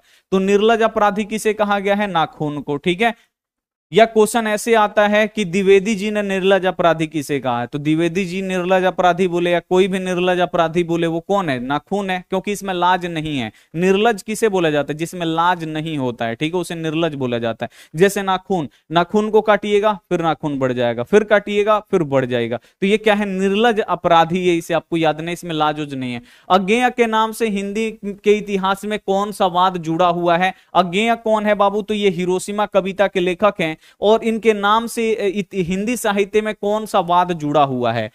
यहाँ पे परगवाद, प्रगतिवाद, छायावाद, प्रयोगवाद, हलावाद। तो आपको याद रखना है कि जो आगे है ना, ये क्या किए थे? 7 कवियों को बुलाए थे और 7 कवियों से मतलब एक कविता लिखवाए थे। तो मतलब ये क्या करते थे? प्रयोग करते थे, नया नया हिंदी साहित्य में प्रयोग करते थे। तो अब ये कौन सा इनसे जुड़ा हुआ है? तो आपको याद रखना है प्रयोगवाद। तो ये भी क्वेश्चन आता है कि जो अज्ञेय है ये कैसे कवि हैं? तो अज्ञेय जो है ये प्रयोगवाद वाले हैं, मतलब ये कुछ ना कुछ नया ट्राई करते थे। ठीक है, तो जब भी क्वेश्चन आएगा अज्ञेय के नाम से हिंदी साहित्य में कौन सा वाद जुड़ा हुआ है, तो आपको याद रखना है प्रयोगवाद। ठीक है, अगला क्वेश्चन है कि कौन सा महीना माँ जी के लिए आशा भरा महीना बन गया? तो इसमें क्या होता है ना कि मंगू पागल थी। ठीक है, अब एक साधु बाबा है, बोले कि जो मंगू है वो अगहन वाले महीना में सही हो जाएगी। तो जो माँ है ना वो समझती थी कि अगहन महीना कब आ जाए कि हमारी मंगू सही हो जाए, क्योंकि साधु बाबा बोल देते कि अगहन महीना में सही हो जाएगी। बिल्कुल, तो अगहन महीना आपको याद रखना है। माँ जी के लिए जो अगहन महीना है ना, ये आराध्य देव महीना बन गया था, आशा भरा महीना बन गया था कि कब अगहन आए और कब सही हो जाए। जैसे हम लोग का मोबाइल खरीदाना होता है ना जी, मोबाइल बोल दिया जाएगा कि मान लीजिए अभी 6 तारीख है, ठीक है, या 7 तारीख है, बोला जाएगा कि आपका 10 तारीख को मोबाइल खरीदाएगा, इसी महीना में 10 तारीख, तो 3 दिन आपसे कटेगा नहीं कटेगा, उल मेल बेचैनी सब ले लेगा। ठीक है ना, कि जल्दी आ जाए 10 तारीख ताकि मोबाइल हो जाए। वैसे ही माँ जो थी इनका एकदम आशा भरा महीना हो गया कि साधु बाबा बोल दिए तो एकदम सही हो जाएगी। ठीक है, आपको याद रखना है। बहादुर अपने घर से क्यों भागा था? तो अपनी मां के मार के कारण, क्योंकि जो बहादुर है वो भैंस को इतना मार दिया था, अपनी प्यारी मां की भैंस को, और जो मां है बहादुर की वो भी गुस्सैल है। देखती है कि बहादुर भैंस को एक डंडा मारता है तो माँ बहादुर को दो डंडा मारती है, ठीक है ना। तो भैंस को उस दिन बहादुर बहुत मार दिया था, तो बहादुर सोचा कि अगर उसके डबल हमको मारेगी तो हम तो मरिए जाएंगे, इसीलिए क्या किया, नेपाल छोड़ के सीधे इंडिया में आ गया, ठीक है। तो आपको याद रखना है बहादुर अपने घर से क्यों भागा, तो माँ के मार के कारण, ठीक है ना, माँ के मार के कारण, इसे आपको याद रखना है। सोचा कि माँ बहुत मारेगी, रात भर जंगल में छिपा रहा, सुबह भाग आया। भारत माता की आंखें झुकी हुई हैं, भारत माता की आंखें क्यों झुकी हुई हैं, तो चिंता से। आपको याद रखना है जो भारत माता की आंखें हैं ये चिंता से झुकी हुई हैं। किसकी चिंता में भारत माता दिन रात में है, तो अब दिन रात किसकी चिंता करती है, तो अपने बेटे की। अपने बेटे कौन है, तो जो भारत भूमि पे जो लोग रहते हैं ना वो क्या है, भारत माता के बेटे बेटी हैं, ठीक है। तो ये आपको याद रखना है, इसीलिए हम लोग बोलते हैं भारत माता। भारत माता क्या है, पूरे भारत की मां है, इसे आपको याद रखना है, ठीक है। मैक्स मूलर कहां के विद्वान थे, तो मैक्स मूलर जो थे आपको पता है ना जी, मैक्स मूलर कहां के थे, जर्मनी के थे, आपको याद रखना है, जर्मन के थे, ठीक है। ये संस्कृत 18 वर्ष की उम्र में ही लिप्जिंग विश्वविद्यालय से पढ़ना शुरू किए थे। टोल्स्टॉय कौन थे, आता है ना भाई, टोल्स्टॉय, वार एंड पीस, सामाजिक विज्ञान में आएगा, वार एंड पीस के लेखक कौन है, टोल्स्टॉय। या इसको हिंदी में देगा युद्ध और शांति, वार एंड पीस का मतलब युद्ध और शांति, किसने लिखा है, तो टोल्स्टॉय। टोल्स्टॉय बाबू कहां के लेखक थे, तो रूसी लेखक थे। ये हिंदी में भी आता है कि युद्ध और शांति किसने लिखा, तो इसमें देता है सामाजिक विज्ञान में देगा टोल्स्टॉय, हिंदी में देगा तो से तोल्स्टॉय, तोल्स्टॉय। तो आपको याद रखना है, ठीक है। मंगू कब से पागल है जी, तो जो मंगू है वो पागल कब से है, तो जो मंगू है वो जन्म से ही बेचारी पागल है, जिसका पागलपन का रोग क्या है, जन्मजात है, इसे आपको याद रखना है। मिट्टी की अबोध मूर्तें कौन है, मिट्टी की अबोध मूर्तें, यानी देखते हैं कि मिट्टी की मूर्ति बना देते हैं, उसको पानी में डाल दीजिए तभी वो हंसेगी, उसको धूप में रख दीजिए तभी वो मूर्ति हंसते रहती है, हंसती है ना। किसी का अगर पुतला बना दिया जाए मिट्टी का, और जैसे बना दिया जाएगा, अगर हंसते हुए बनाया जाएगा तो दिन भर वो कुछ भी पड़ जाए, मतलब उसको आग में डाल दीजिए, उसको जमीन पे रख दीजिए, उसको आसमान में रख दीजिए, उस पे धुआं लगा दीजिए, फिर भी वो हंसेगा। वैसे ही हाल हो गया था भारत माता के लड़के, जो भारतीय लोग हैं ना, जो जनता है यहाँ का, वैसा ही हाल हो गया था। अंग्रेज कितना भी जुल्म करते थे, लेकिन ये लोग क्या बोलते थे, एक हक तोबा भी नहीं बोलते थे, ठीक है ना, मुंह से कुछ निकालते ही नहीं थे। तो मिट्टी की अबोध मूर्तें कौन है, तो मिट्टी की अबोध मूर्तें कौन है, जनता है, इसे आपको याद रखना है, ठीक है ना। यानी एक शब्द भी नहीं निकालते थे अंग्रेजों के खिलाफ। सवैया और छंद में सिद्ध कवि कौन है, तो सवैया और छंद, और दूसरा आता है सवैया और धनछारी। तो आपको याद रखना है सवैया और छंद में कौन सिद्ध थे, तो रसखान थे, आपको याद रखना है। और सवैया और धनछारी में कौन थे, तो घानानंद, इसे आपको याद रखना। दोनों में थोड़ा सा का अंतर है, सवैया और छंद बाबू कौन है, रसखान है, सवैया और धनछारी में कौन है, तो घानानंद है, ठीक है। अगला क्वेश्चन है, तीन बेटे की मां कौन है, तो तीन बेटे की मां बाबू सीता है, इसे आपको याद रखना है, ठीक है ना, ये आपको याद रखना है, सीता के तीन लड़के थे, ठीक है। अगला क्वेश्चन है, मंगू की बड़ी बहन का नाम क्या है, मंगू कौन है, तो जिसको जन्म से ही पागलपन है, ठीक है ना, उसकी बड़ी बहन का नाम क्या है, कमू है, कमू का शादी हो गया है, इसे आपको याद रखना है। अगला क्वेश्चन है, एक वृक्ष की हत्या कविता के कवि कौन है, तो एक वृक्ष की हत्या कविता में बाबू कवि कौन है, तो आपको याद रखना है कुंवर नारायण। कुंवर नारायण कौन है, तो एक वृक्ष की हत्या कविता के कवि हैं, ठीक है ना। अगला क्वेश्चन है, निम्न में से कौन राज्यसभा सांसद भी बने, कौन कवि हैं जो राज्यसभा सांसद भी बने और इन्हें राष्ट्रीय कवि भी बोला जाता है। तो बोर्ड एग्जाम में दोनों आता है, राष्ट्रीय कवि कौन है और कौन ऐसे कवि हैं जो राज्यसभा सांसद भी रहे हैं, तो कौन है, तो आपको याद रखना है रामधारी सिंह दिनकर। रामधारी सिंह जो दिनकर थे ना, ये बिहार के बेगूसराय, अपने बिहार के ये बेगूसराय के थे और ये राज्यसभा सांसद भी बने, ठीक है ना, और इन्हें राष्ट्रीय कवि भी बोला जाता है, इसे आपको याद रखना है। अगला क्वेश्चन है, बाढ़ की समस्या किस कहानी के केंद्र में, किस कहानी में दिखाया गया है बाढ़ की समस्या, तो बाढ़ की जो समस्या है ना बाबू, ढहते विश्वास में दिखाया गया है, ठीक है ना। और मां कहानी में बाबू मंगू पागलपन का रोग है, इसमें पागल को दिखाया गया, एक पागल बच्ची है उसको। नगर कहानी में किसको दिखाया गया है, तो एक पपाती है जिसको मेनिंजाइटिस रोग है, उसको दिखाया गया है। धरती कब तक घूमेगी में सीता है और उसके तीन बेटों का अत्याचार दिखाया गया है। यहां पे क्वेश्चन है कि बाढ़ की समस्या किस कहानी में, तो ढहते विश्वास कहानी में, ठीक है, बी वाला जो ऑप्शन होगा राइट होगा। ढहते विश्वास बाबू किस राज्य की कहानी है ये, तो उड़ीसा में जो जो होता है ना, बिल्कुल उड़ीसा पे ये बेस कहानी है। अगला क्वेश्चन है, दूर से कौन ललकारता है, दूर से कौन ललकारता है, तो दूर से वो जो बूढ़ा चौकीदार वृक्ष है ना, दूर से ही पूछता है ललकार के, कौन अगर लेखक के घर पे आता है ना, जो पेड़ है वो कहां पे है, जो बूढ़ा चौकीदार पेड़ है वो कहां पे, तो घर के, लेखक के घर के दरवाजे पे। तो जब भी लेखक घर के दरवाजे पे आते हैं या कोई भी आता है तो पेड़ जो है ललकार के पूछता है कि कौन, तो जो कवि हैं वो बोलते हैं कि दोस्त, मैं आपका दोस्त हूं। ठीक है, तो ये भी क्वेश्चन आता है, दूर से कौन ललकारता है, तो दूर से ललकारता है बूढ़ा चौकीदार वृक्ष। ठीक है, तो आपको याद रखना है वृक्ष चौकीदार जो घर के दरवाजे पे ललकारता है कि कौन, तो बोलते हैं कि मैं आपका दोस्त। ठीक है, ये आपको याद रखना। अगला क्वेश्चन है, कवि के अनुसार देवता कहां मिलेंगे, तो कवि के अनुसार देवता कहां मिलेंगे, तो साफ साफ बोला गया है कि जो देवता को मंदिर में ढूंढ रहे हैं, राजघरानों में ढूंढ रहे हैं, तहखानों में ढूंढ रहे हैं, वो क्या है, मूर्ख हैं। देवता कहां मिलेंगे, तो सड़क पे गिट्टी तोड़ते हुए। देवता कहां मिलेंगे, तो खेत खलिहानों में काम करते हुए। तो जब भी ये क्वेश्चन आएगा, इंपॉर्टेंट है, बोर्ड एग्जाम में आता है कि कवि के अनुसार देवता कहां मिलेंगे, तो आपको याद रखना है खेतों में मिलेंगे, नहीं तो सड़क पर गिट्टी तोड़ते हुए मिलेंगे। खेत खलिहान देगा, नहीं तो सड़कों पर गिट्टी तोड़ते हुए। ठीक है, मराठी भाषा किस लिपि में लिखी जाती है, ब्राह्मी, नंदी नागरी, देवनागरी, अंग्रेजी,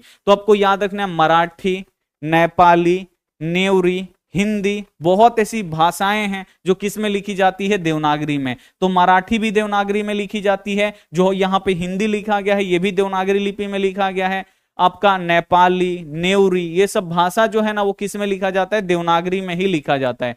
स्वेच्छा सेवक दल का गठन किसने किया था भाई, तो स्वेच्छा सेवक दल का जो गठन है ये कौन किया था, गुड़ निधि। जो गांव का जो, ये भी किस कहानी का है, तो ढहते विश्वास कहानी का है। तो गुड़ निधि जो था बाबू, आपको याद रखना, ये स्वेच्छा सेवक दल का गठन किया था। क्यों, बाढ़ में जो लोग फंसे हैं, बाढ़ की मरम्मत के लिए, ठीक है ना, बाढ़ को बचाने के लिए लोगों के लिए स्वेच्छा सेवक दल का गठन हुआ था। ठीक है, कौन किया था, गुड़ निधि।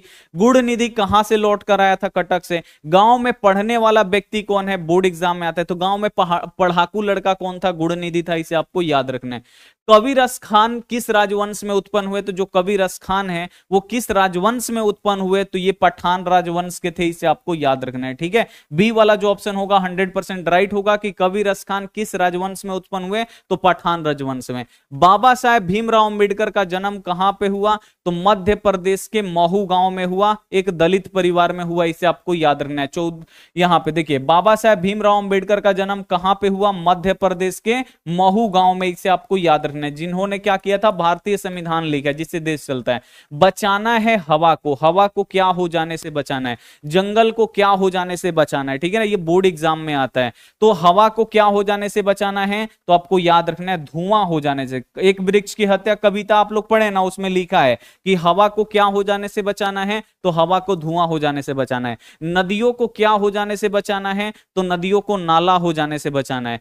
जंगल को क्या हो जाने से बचाना है, तो जंगल को मरुस्थल हो जाने से बचाना है। तो ये सब आता है, आपको यहां पे याद रखना है।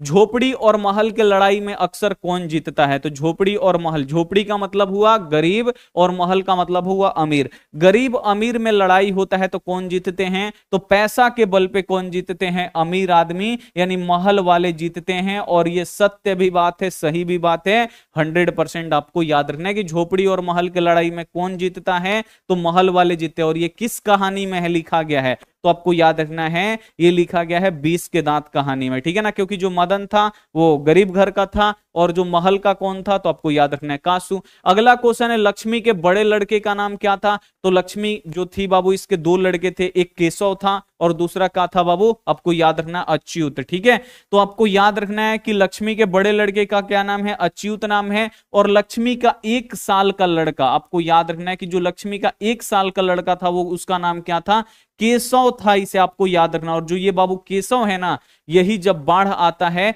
तो बाढ़ में यही 1 साल का बच्चा डूब के मर जाता है। ठीक है ना, लक्ष्मी को पता भी नहीं चलता, वो बेचारी बेहोश हो जाती है। तो बहुत ही भयंकर कहानी है। ठीक है ना, तो लक्ष्मी के बड़े लड़के का नाम क्या है, अच्युत है। और लक्ष्मी का जो सबसे 1 साल का जो लड़का था, छोटा लड़का, उसका नाम है केशव। और यही केशव जो बेचारा है ये डूब के मर जाता है। ठीक है, जारशाही कहां थी, आपसे बोर्ड एग्जाम में पूछ रहा है कि जारशाही कहां है।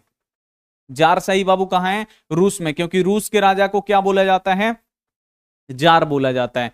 कवि दिनकर के अनुसार सोने की ताज पहनकर इठला रही है। कवि दिनकर के अनुसार जब आजादी मिला तो सोने की ताज पहनकर कौन इठला रही है, तो जो देश की मिट्टी है वो सोने की ताज पहनकर इठला रही है, यानी खुश हो रही है बहुत ज्यादा। ठीक है, तो देखते हैं ना कि बच्चों को ऐसे नया कपड़ा पहना दीजिए तो खूब ऐसे चोना होना बहुत मतलब अजीब तरीके करने लगते हैं। तो जिस दिन आजादी मिला था ना, उस दिन मिट्टी क्या कर रही थी, उस उनके कवि के अनुसार सोने की ताज पहनकर इठला रही थी। ठीक है, कौन? तो देश की मिट्टी, इसे आपको याद रखना है। तो जब भी क्वेश्चन आएगा कि कौन सोने की ताज पहनकर इठला रही है, तो देश की मिट्टी। रसखान दिल्ली से कहां चले गए? तो जो रसखान है ये दिल्ली से कहां चले गए बाबू? ब्रजभूमि चले गए, इसे आपको याद रखना है। किस नदी के बांध के नीचे लक्ष्मी का घर था? बोर्ड एग्जाम में आता है कि किस नदी के बांध के नीचे लक्ष्मी का घर था। तो आपको याद रखना है देवी नदी के बांध के नीचे लक्ष्मी का घर था, इसे आपको याद रखना है। लक्ष्मी कौन थी? तो गांव की एक दिनहीन महिला थी। ठीक है ना, ये बोर्ड एग्जाम में आना है। लक्ष्मी के पास कितना जमीन था? तो 1 बीघा जमीन था। लक्ष्मी के पति का नाम क्या था? लक्ष्मण था। लक्ष्मण बेचारा कहां पे नौकरी करता था? कोलकाता में करता था। अगला क्वेश्चन है, बिस्मिल्लाह खां और शहनाई के साथ किस मुस्लिम पर्व का नाम जुड़ा हुआ है? Important question. तो बिस्मिल्लाह खान क्या बजाते थे? शहनाई बजाते थे। तो बिस्मिल्लाह खां और मुस्लिम पर्व से कौन सा नाम इनका दोनों का जुड़ा हुआ है? तो आपको याद रखना है मुहर्रम, क्योंकि मुहर्रम में ये क्या करते थे? शहनाई खूब अच्छा बजाते थे। ठीक है, तो आपको याद रखना है बिस्मिल्लाह खां और शहनाई के साथ मुस्लिम का कौन सा पर्व जुड़ा हुआ है? तो आपको याद रखना मुहर्रम। मुहर्रम में अपना शहनाई निकाल के 10 दिन बजाते थे। ठीक है, अगला क्वेश्चन है, सत्य के साथ मेरा प्रयोग किसकी रचना है? तो सत्य के साथ मेरा प्रयोग वीवीआई क्वेश्चन बोर्ड एग्जाम के लिए। तो सत्य के साथ मेरा प्रयोग किसने लिखा है? तो महात्मा गांधी। कहां गया जी? मौत छूट गया है। महात्मा गांधी, इसे आपको याद रखना है। जो महात्मा गांधी है ना, उन्होंने लिखा है सत्य के साथ मेरा प्रयोग। इंपॉर्टेंट है, इसे आप लोग याद रखिएगा। कवि को बूढ़ा चौकीदार वृक्ष हमेशा कहां मिलता था? अभी जस्ट हम आपको बताए हैं कि कवि को जो बूढ़ा चौकीदार वृक्ष है वो कहां पे मिलता था? घर के अंदर, चौक पे, घर के दरवाजे पर, आंगन में। तो जो वृक्ष था ना बाबू, वो कहां पे था? तो घर के दरवाजे पर था, इसे आपको याद रखना। इंपॉर्टेंट क्वेश्चन बोर्ड एग्जाम में। लेकिन कभी कुछ दिनों के लिए बाहर चले जाते हैं ना, तो इस वृक्ष को क्या करते हैं, जो लुटेरे हैं वो क्या करते हैं? काट के लेके चले जाते हैं। फिर आके देखते हैं तो है ही नहीं वृक्ष। तो अब ये कविता लिखते हैं। ठीक है, एक वृक्ष की हत्या। तो कभी बूढ़ा चौकीदार वृक्ष हमेशा कहां मिलता था? कभी को बूढ़ा चौकीदार वृक्ष हमेशा कहां मिलता था? तो घर के दरवाजे पर। अगला क्वेश्चन है कि लक्ष्मी के पति का नाम क्या है भाई? तो लक्ष्मी के पति का नाम लक्ष्मण है। लक्ष्मण बेचारा कहां पे नौकरी करता है? कोलकाता में। ठीक है, प्रेम ऐनी श्री राधिका किसकी रचना है? तो प्रेम ऐनी श्री राधिका कौन लिखा है? तो आपको याद रखना है रसखान का लिखा गया है। ठीक है, आपको याद रखना है। किस नदी के बांध के नीचे लक्ष्मी का घर था? सॉरी, रिपीट हो गया यहाँ पे, देवी नदी। ठीक है, ढाते विश्वास कहानी किस राज्य को बाढ़ एवं सूखा से प्रभावित दिखाया गया है? तो ढाते विश्वास कहानी में किस राज्य को बाढ़ और सूखा से प्रभावित दिखाया गया है? तो आपको याद रखना उड़ीसा, क्योंकि उड़ीसा में हर साल बाढ़ आता है, हर साल सुखाड़, हर साल बाढ़, हर साल सुखाड़। ठीक है, तो उड़ीसा को दिखाया गया है। अगला जो क्वेश्चन है, दिनकर को ज्ञानपीठ पुरस्कार किस रचना पर मिला? तो दिनकर को ज्ञानपीठ पुरस्कार बाबू किस रचना पर मिला था? तो आपको याद रखना है उर्वशी। उर्वशी पर इनको ज्ञानपीठ पुरस्कार मिला था। दूसरा क्वेश्चन ये भी आई है कि दिनकर को साहित्य अकादमी पुरस्कार किस पे मिला था? तो ये दोनों क्वेश्चन आता है। पहला जो है ये साहित्य अकादमी पूछता है, और दूसरा यहां पे ज्ञानपीठ। तो ज्ञानपीठ बाबू किस पे मिला था? उर्वशी पे। और साहित्य अकादमी, इसे याद रखने का ट्रिक आप लोग याद रखिए, स से साहित्य अकादमी और स से संस्कृत के 4 अध्याय। संस्कृत के 4 अध्याय यही लिखे थे दिनकर जी। ठीक है ना, तो संस्कृत के 4 अध्याय पे इनको मिला था साहित्य अकादमी, स से साहित्य अकादमी और स से संस्कृत के 4 अध्याय। और ज्ञानपीठ पुरस्कार किस पे मिला था? उर्वशी पे। दोनों क्वेश्चन बोर्ड एग्जाम में आते, दोनों आपको याद रखना है। रसखान के चितचोर कौन है? अथवा रसखान ने चोर किसे कहा है? तो रसखान के चितचोर कौन है? रसखान के मन को चुराने वाले कौन है? तो आपको याद रखना है भगवान कृष्ण। अगला क्वेश्चन है, हल किराए पर लेकर बीघे भर जमीन पर खेती किसने करवाई थी? अब यहां पे आपसे पूछ रहा है कि हल किराए पर लेकर बीघे भर जमीन पर खेती कौन करवाई थी? तो आपको याद रखना है लक्ष्मी। लेकिन बारिश आने के कारण क्या होता है बाबू? बारिश आने के कारण वो सब डूब जाता। अब यहां से एक क्वेश्चन अगर हम आपसे पूछेंगे कि जो लक्ष्मी है वो किसके घर पे काम करती है, तो जल्दी से आप लोग यहां पे कमेंट करके बता दीजिए कि जो लक्ष्मी है वो कहां पे काम करती है। सर पेड क्लास होगा या नहीं? भाई होगा, शेड्यूल तो लगाए हैं जी। कल से क्या हुआ ना, कल पढ़ा रहे थे तो ओवरलोडिंग की वजह से लाइट कट गया, तो कल का क्लास खराब हो गया। रात में भी उसी बनते बनते बनाते रात हो गया। सुबह में ये माइक वाले आ गए, ऑर्डर आप लोग बोले थे सर माइक ले लीजिए, तो हम माइक लिए। अब सुबेरे से ही वो माइक सेट हो रहा, माइक सेट करने में 5 घंटा लग गया। ठीक है।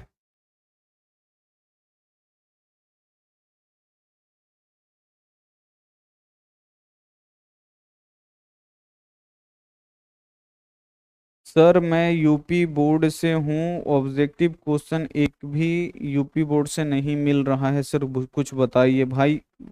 थंबनेल पे ही लिख दिए बिहार बोर्ड, ठीक है। अब थंबनेल देखोगे ना, जैसे देखो, हिंदी हम आपको पढ़ा रहे हैं और संस्कृत पढ़ा रहे हैं या इंग्लिश पढ़ा रहे हैं, तो ये बिहार बोर्ड के बच्चों के लिए है। अगर आप यूपी बोर्ड से हैं तो यूपी बोर्ड से हैं तो बाबू आप साइंस पढ़ लो, सोशल साइंस पढ़ लो, मैथ पढ़ लो, तीन गो आप सब्जेक्ट पढ़ो, साइंस सोशल साइंस मैथ, यानी विज्ञान पढ़ लो, सामाजिक विज्ञान पढ़ लो और गणित पढ़ लो, ठीक है। और बाकी ये सब बिहार बोर्ड के बच्चों के लिए है, ठीक है, और वो सब पढ़ो, कोई दिक्कत नहीं है।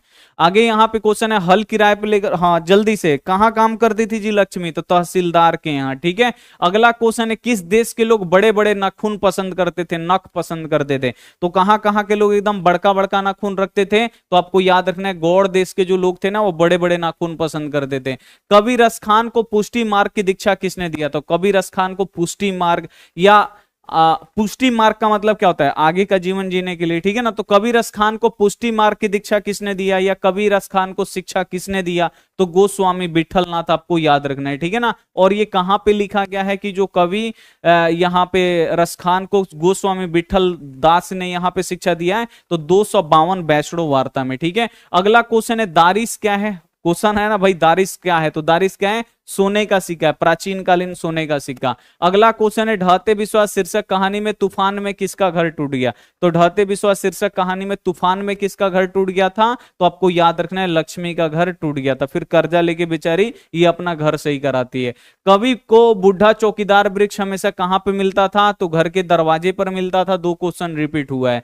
मैक्स मूलर के अनुसार सर्वाधिक संपदा और प्राकृतिक सौंदर्य से परिपूर्ण देश कौन सा, इसे हर हालत में आप लोग याद रखिएगा, इंपॉर्टेंट क्वेश्चन है, ठीक है ना। तो मैक्स मूलर के अनुसार सर्वाधिक संपदा और प्राकृतिक सौंदर्य से भरपूर देश कौन सा है, तो अपना देश भारत है, इसे आपको याद रखना है, ए वाला राइट हो जाएगा। अगला क्वेश्चन है, बिरजू महाराज के पिता की मृत्यु किसके कारण से हुई, तो जब ये जो पंडित बिरजू महाराज थे ये 9.5 साल के थे ना, ये 9.5 साल के थे, तो इनकी जो पिता थे इनकी मृत्यु किस कारण से हो गया, तो लूह से, लूह लग गया इनके पिताजी को, लूह से मर गए। गर्मी में देखते हैं ना कि लूह से बहुत ज्यादा लोग मर जाता है, तो आपको याद रखना है गर्मी के दिनों में पंडित बिरजू महाराज के जो पिताजी थे उनकी मृत्यु हो गई, किस कारण से, तो लूह लग गया था। यह भी क्वेश्चन आता है कि जब पंडित बिरजू महाराज के पिताजी का देहांत हुआ तो पंडित बिरजू महाराज कितने साल के थे, तो 9.5 साल के, ठीक है।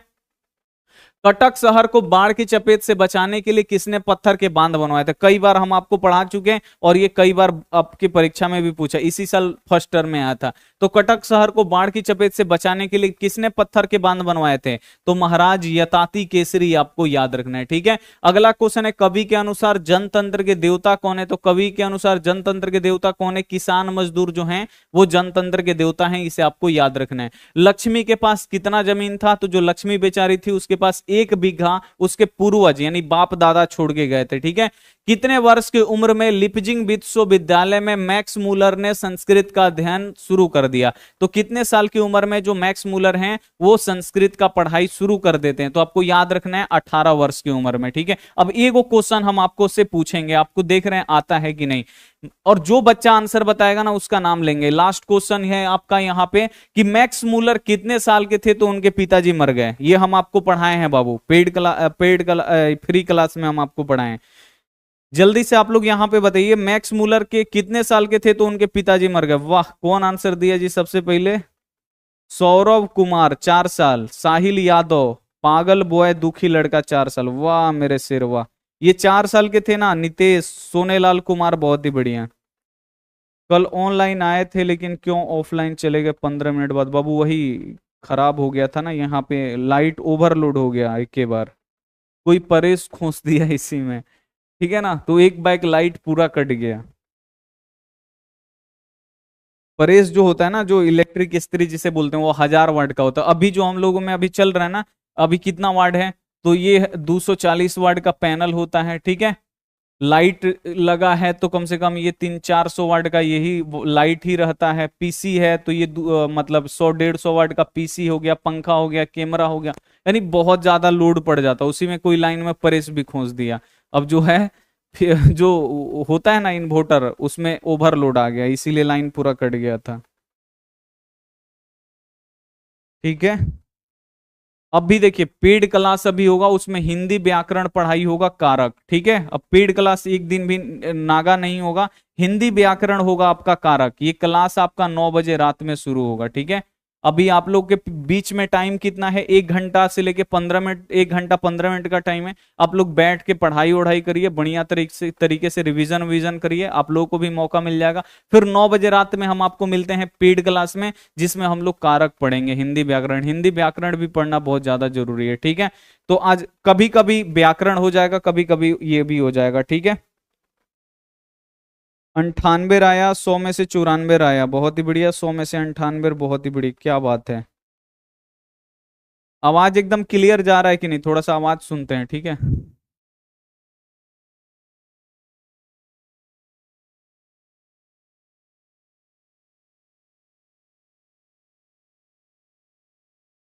चलिए, माइक का दाम सद गया जी, अच्छा आवाज आ रहा है, अच्छा आ रहा है ना जी आवाज। आज वाला पीडीएफ कब तक मिल जाएगा? आज वाला पीडीएफ अभी ऐप पे अपडेट हो जाएगा, अभी सबसे लास्ट में आज का डेट से डालेंगे, अब डेट से पीडीएफ डालेंगे। आज कितना तारीख है ना, 7 सितंबर है ना, तो उस पर लिखा रहेगा 7 सितंबर, ठीक है ना, 7 सितंबर हिंदी, ठीक है, ऐसे रहेगा ऐप पे। अभी आप लोग क्या हुआ ना, ऐप में का नोटिफिकेशन काम नहीं कर रहा है, इसीलिए आप लोग देखिए लाइव, अगर आप लोग कोर्स लिए हैं ना तो ऐप में जाइएगा 9 बजे राइट, नोटिफिकेशन नहीं आएगा। ऐप में जाइए, लाइव में जाइए, जो सबसे एक नंबर पे वीडियो रहेगा उसको आप लोग दबा के वेट करना है, ठीक है। तो आप लोग पढ़ सकते हैं, चलिए। ऐसे ही बाबू मन लगा के आप लोग पढ़ाई करिए, हम आपके साथ हैं, आपको मंजिल तक हम लेके जाएंगे, ठीक है ना। पूरा एकदम 100% सब चीज ऑब्जेक्टिव सब्जेक्टिव बाबू एकदम धुआं धुआं करेंगे, ठीक है। एकदम बहुत बढ़िया से पढ़ेंगे, सब्जेक्टिव भी आपको बहुत ही अच्छी तरीके से पढ़ाया जाएगा, ठीक है। तो मिलते हैं हम आपसे अगली क्लास में। अगर जो बच्चे पेड नहीं लिए हैं उनसे सुबह मुलाकात होगा क्रैश कोर्स में, ठीक है, 6:30 बजे।